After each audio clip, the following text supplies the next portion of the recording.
ሰጡ ወዳለ ባህር ዳር ላይ ስንት ብር ሰጡ? ባህር ዳር ላይ 4000 4000 ላሊበላ ላይ ደግሞ 2000 ተልኮውን ከጨረስክ በኋላ የተገባልህ ቃል ምንድነው? ተልኮውን አታጨርሶ ወዲያ የገባልኝ ቃል ማለት ነው 700 ሺህ ብር ሊሰጡኝ 700 ሺህ ብር እንደመነሻ ባህር ዳር ላይ ስንት ብር ሰጡ? ባህር ዳር ላይ 4000 ላሊበላ ላይ ደግሞ 2000 ብር አሁን እስካለ ድረስ 4000 2000 ብር ጠቅላላ ሰጥተዋል ማለት ነው። አሰላሙ አለይኩም ወራህመቱላህ ወበረካቱሁ። ሰላም በያለሁኝ ክርስቲያን ወገኖቼ በያላችሁበት ሰላማችሁን በዝዝት ያርግልኝ ውድ የሀገሬ ልጆች።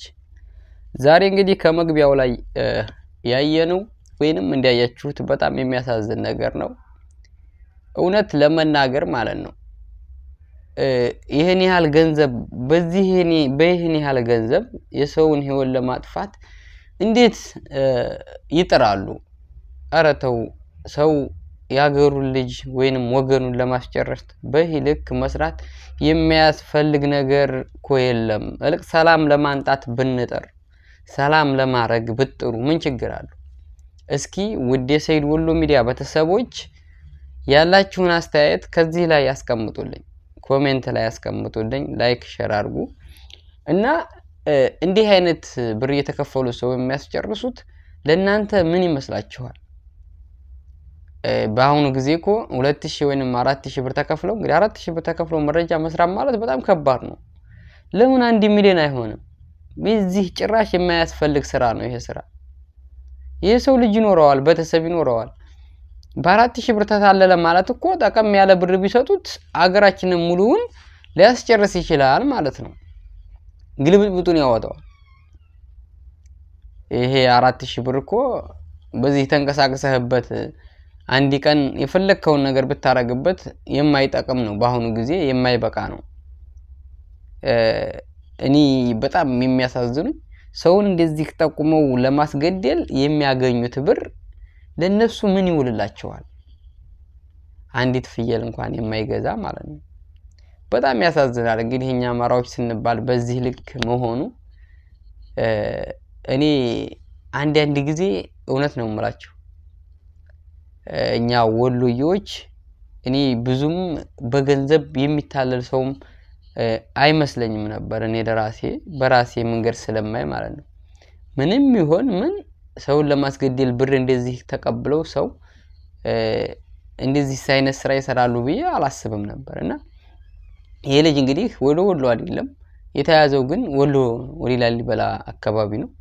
ነገር ግን እንዴት አረ በጣም የሚያሳዝን ነው እውነት።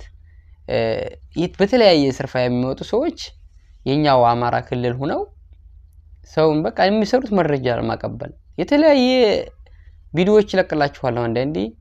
ግን እንዲህ አይነት ስራ የሚሰሩ ናቸው። በቃ የተያዙ ከዛ ሲያዙ የሚያወሩ ሌላ ነው የሚሰሩት ሌላ።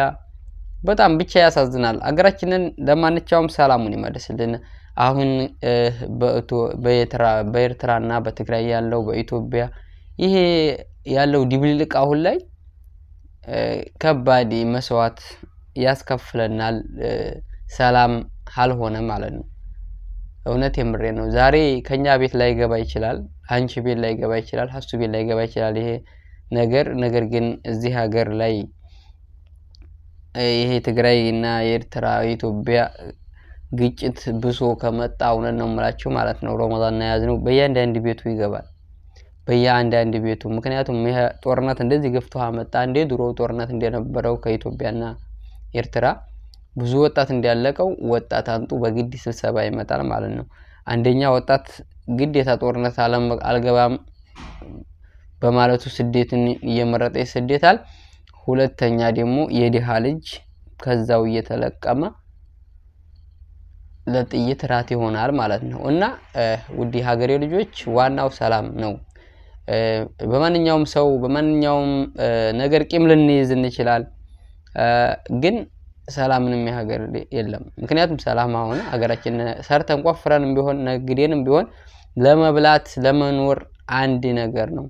ነገር ግን ሰላም ከሌለ ከዚህው ተነስቶ ሀጎንህ ከዚህው አንተ ጋር በልቶ ከዚህው የሚያስገድልህ ከሆነ እንዴት ነው የሚኖረውስ? ባንዲ ተሳስሮ እንዴት ነው የምንኖረው? የሚኖረው ሰውስ እንዴት ነው መኖር የሚቻለው? ዋስትናስ እንዴት ነው የምናገኘው ወደፊት ለልጆቻችን? በቃ ለቤተሰቦቻችን የነገ ጧት ያለ መሞታታቸውና ያለ የመኖር ዋስትናቸውን እንዴት ነው የሚያገኙት? እውነት የምሬ ነው። ዛሬ ካንቺ ቤት ላይ ገባ ይችላል፣ ካንተ ቤት ላይ ገባ ይችላል። ነገር ግን እንደዚህ በሚዲያ ብዙ አናመጣም እንጂ ያው እኛም ከመወጠር የተነሳ በስራ ጉዳይ የምንሰማው ነገር ዛሬ በዛ ሞተ፣ በዚህ ተመቱ፣ ዛሬ በዛ ተመቱ፣ ዛሬ ላይ በዚህ እውነት ነው የምላችሁ በሰው ሀገር የሚሞተው ኢትዮጵያው ብዙ ፈተና ላይ ነው በቃ ያለ ነው። ቢያንስ 4-5 አመት 2013 2014 ጀምሮ እውነት በሳውዲ አረቢያ በደንበር የሚያልቀው አሁን ባለፈው ከሁለት ቀን በፊት በጣም ያሳዝናል። ከደንበር የሞቱት ወደ 10 ምናምን ሰዎች እንግዲህ ተመትተው የሞቱ አሉ። በጣም የሚያሳዝን ነገር ይሄ ሁላ ችግሩ ምንድነው? ሀገራችን ሰላም አለመሆኑ፣ ሀገሩ ሰው ሰላም ሰርቶ ነግዶ እንደፈለገ ተንቀሳቅሶ ባለመኖር ጉዳይ ነው ሰው ወደዚህ የሚመጣው። ተንቀሳቅሶ ወደ ትግራይ ልሄድ ቢል መሄድ አይችልም። ያማራ ልጅ የትግራይ ልጅ ወደ አማራ ክልል መጣሁ ቢል መምጣት አይችልም። ወደ ኦሮሞ መሄድ አይችልም። ያማራ ወጣት የኦሮሞ ወጣት ደግሞ ወደ ኦሮሞ ክልል ሄዶ ወደ አማራ ክልል ወደ ትግራይ ክልል ሄዶ መስራት አይችልም። ወደ ጎጃ ወደ ሶማሌ በሉት በቃ በአሁኑ ጊዜ ማለት ነው። ይሄ ከዚህ የተነሳ ሰው እንዲመረጠ ስደትን በቃ በህገ ወጥ መውጣት ከዛ ላይ ደንበር ደግሞ በቃ ባህር በጣም ያሳዝናል። ባለፈው ጀልባ ተገልብጦ 180 ምናምን ሰው ከዛ ወደ 10 ምናምን ሰው እስኪ ሰውት እንደዚህ ከኔ አንዱ ነኝ። ከዚህ መሃል እንግዲህ በባህር በህገ ወጥ የምንመጣው ማለት ነው። ብዙ ማውራት ባያስፈልግም በህገ ወጥ የምንመጣ ብዙ ሰዎች ነን። ሀገራችን ተመልሰን ደግሞ እንደዚህ ሆነ እንሄዳለን። ሀገራችን ደግሞ አላኖር ሲተመለሰን እንመጣ። ሀገራችን የማያኖረው ምክንያቱ ምንድነው ብትሉ መስራት አይችልም። አንድ ሰው ለመስራት መንቀሳቀስ ነጋዴ እንዴት ነው መንቀሳቀሰው? ዛሬ ተዘግቷል በዛ መንገድ መሄድ የለም ይላል። ከዚህ ከመሸ በኋላ መንቀሳቀስ የለም መተኛ በጣም ከባድ ነው። ከዛ ላይ ገንዘብ ልትወርስ ወይንም ልትቀማ ትችላለህ መንገድ ላይ እና በጣም የሚያሳዝን ነገር ነው። ለማንኛውም ሀገራችንን ሰላም ያርግልና። እንደዚህ ሆናችሁ ደግሞ ባንዳዎች ሰውን የምታስጨርሱ ስነ ስርዓት ያዙ። ራሳችሁን እያጋለጣችሁ ራሳችሁን ቤተሰቦቻችሁን ያስጨረሳችሁ ራሳችሁ እየሞታችሁ እንደዚህ እያላችሁ ነው። መቼም የሚሰርቅና የሰውን የሚያስገድል ሰው ሰላም ያገኛል ብላችሁ መቼም ቢሆን ሰላም አያገኝም።